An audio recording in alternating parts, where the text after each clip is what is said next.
Welcome back. Opening scene. The Toyota Celica is one of the most iconic names in Toyota's history. A car that captured the essence of affordable performance, stylish design, and reliability. From its debut in 1970 to its discontinuation in 2006, the Celica went through 7 generations, each one evolving with the times but always staying true to its identity as a fun, lightweight sports coupe.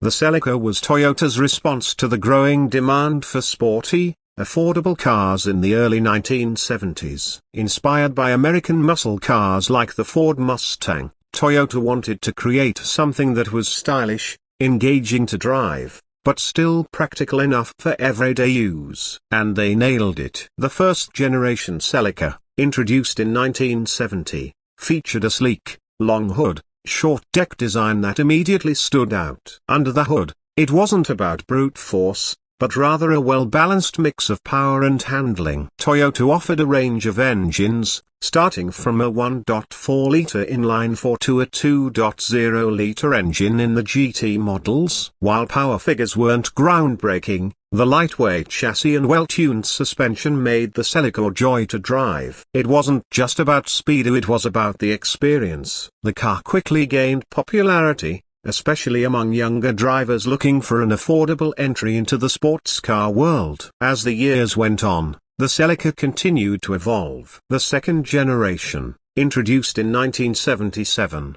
refined the design with a more angular, aggressive look. Toyota also introduced the Celica Supra, a higher performance variant that would later spin off into its own legendary model. By the time the third generation Celica arrived in 1981, Toyota had fully embraced the sharp-edged, wedge-shaped design language of the era. The biggest change came in 1985 with the fourth generation, when Toyota switched from rear-wheel drive to front-wheel drive. This was a controversial move at the time, as many enthusiasts felt that rear-wheel drive was essential for a true sports car experience. But Toyota had a different vision. They saw the Celica as more than just a sports car. It was a versatile coupe that needed to appeal to a broader audience. The front-wheel drive layout improved fuel efficiency, made the car more practical, and allowed for a more spacious cabin. And while some purists weren't happy, the Celica remained a strong seller. Then came the fifth generation in 1989,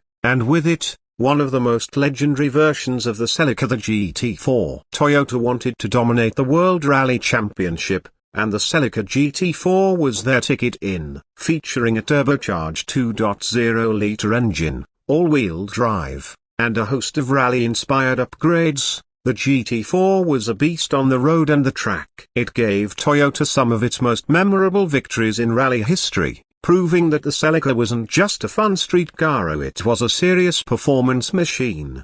The sixth generation arrived in 1993, bringing with it a smoother, more aerodynamic design. This was the era when Toyota was at the top of its game in both reliability and performance. The Celica GT-Four from this generation, known as the ST205, was one of the most advanced rally homologation cars ever made. It featured a sophisticated all-wheel drive system, a water-cooled intercooler, and an aggressive design that made it look like it was ready to attack any road. But by the late '90s, the sports coupe market was shrinking. Enthusiasts were turning to more powerful alternatives, and Toyota needed to adapt. So in 1999, they introduced the seventh and final generation of the Celica. This was a radical departure from its predecessors. The design was sharp, aggressive, and unmistakably modern. Under the hood, Toyota offered a high-revving 1.8-liter engine, with the top-spec GTS model featuring the legendary 2ZZ engine co-developed with Yamaha. The 2ZZ engine was a masterpiece, a 1.8-liter four-cylinder producing 180 horsepower, with a screaming 8,200 revolutions per minute redline. It featured Toyota's VVT-Li system, which acted like a combination of tech and variable valve timing, giving the car an explosive surge of power in the higher rev range. Paired with a 6-speed manual transmission, the 7th-gen Celica was one of the most engaging front-wheel drive cars of its time. However, as the 2000s progressed, the market continued to shift away from compact sports coupes. SUVs and sedans were becoming more popular, and stricter emissions regulations made it harder for small performance cars to survive. Toyota, focusing on efficiency and practicality, decided to discontinue the Celica in 2006, marking the end of an era. But even today, the Celica remains a beloved icon. Enthusiasts still appreciate its blend of reliability,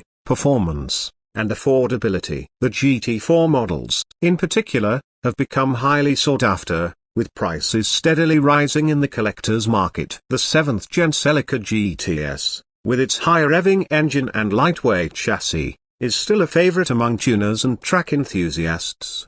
The legacy of the Celica lives on in Toyota's modern lineup. While there hasn't been a direct replacement, the spirit of the Celica can be seen in cars like the Toyota 86 and the GR Supra. Both carry the same philosophy of lightweight, fun-to-drive performance that made the Celica so special. And with Toyota's renewed focus on performance with the Gazoo Racing division, who knows? Maybe one day, we'll see a modern Celica revival. For now, the Celica remains one of the greatest sports coupes Toyota ever built. Whether it's the classic rear-wheel drive models, the rally-bred GT-Four, or the high-revving final generation, there's a Celica for every type of enthusiast. It's a car that defined an era, captured the hearts of drivers worldwide, and left a legacy that still resonates today. If you've ever owned a Celica, or if you dream of getting one, let me know in the comments. What's your favorite generation? Would you like to see Toyota bring it back? And if you enjoyed this video,